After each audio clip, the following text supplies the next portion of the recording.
बिस्मिल्लाहिर्रहमानिर्रहीम। अस्सलाम वालेकुम स्टूडेंट्स, उम्मीद है कि आप बिल्कुल खैरियत से होंगे। मेरे बेटा, हम पढ़ रहे हैं movement of molecules in and out of the cells. Last time हमने 3 मेथड्स को पढ़ा था जिसके ज़रिए मॉलिक्यूल्स सेल के अंदर या सेल से बाहर जा सकते हैं। मेरा बेटा, इसमें से जो पहले 2 मेथड्स थे उनको हमने काफ़ी डिटेल से स्टडी किया था, विच वर डिफ्यूजन एंड फैसिलिटेटेड डिफ्यूजन। और इसके अलावा जो थर्ड मेथड है ऑस्मोसिस, हमने सिर्फ उसको डिफाइन किया था। हमने इसके अंदर वाटर के बारे में पढ़ा था कि वाटर के अंदर अल्लाह ने नेचुरल एबिलिटी डाली है कि अगर उसके लिए 2 मीडियम्स हों, for example we call these mediums as A and B, तो जिस मीडियम में सोल्यूट कॉन्सेंट्रेशन ज़्यादा होगी वाटर मॉलिक्यूल दूसरे कम सोल्यूट वाले मीडियम से हायर सोल्यूट की तरफ जाना शुरू हो जाते हैं। ये वाटर के अंदर अल्लाह ने नेचुरल प्रॉपर्टी ऐड की है। सो हम डिफाइन करते हैं कि movement of molecules from lower solute concentration to higher solute concentration is known as osmosis.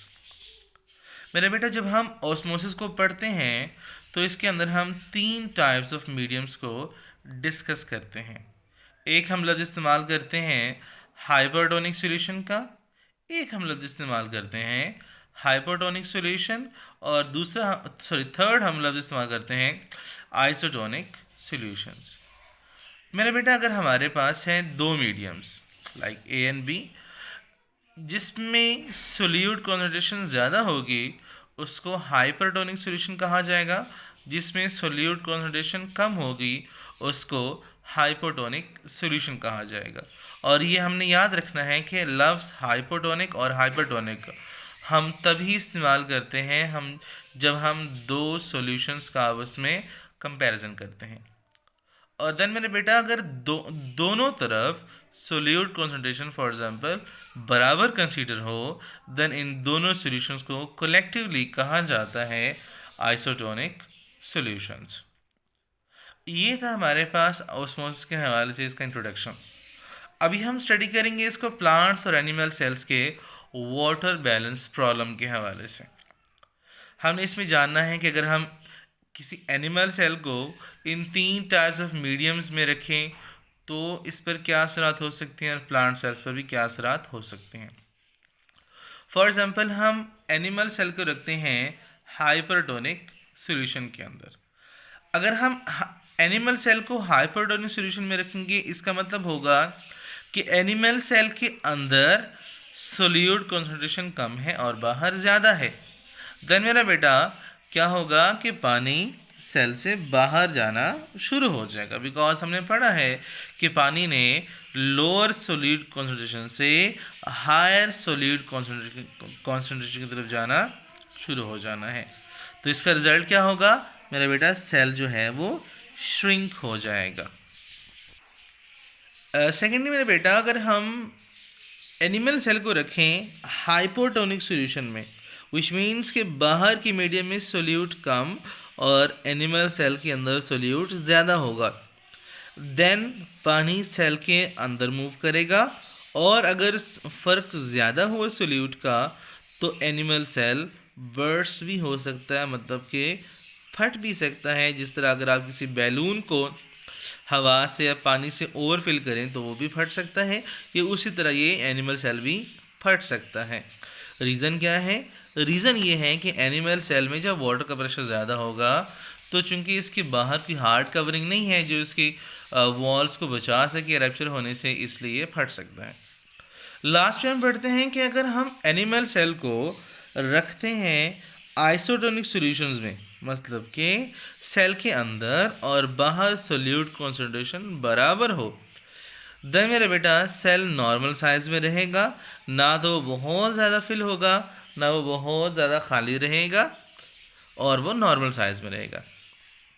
इस तरह मेरा बेटा, अगर हम बात करें प्लांट सेल्स की, कि प्लांट सेल्स को अगर हम इस तरह की मीडियम्स प्रोवाइड करें, फर्स्ट ऑफ ऑल तो हमने याद रखना है कि अल्लाह ताला ने प्लांट सेल्स को नेचुरली हाइपोटोनिक सॉल्यूशंस इन्वायरमेंट या सॉल्यूशंस वगैरह दी हैं।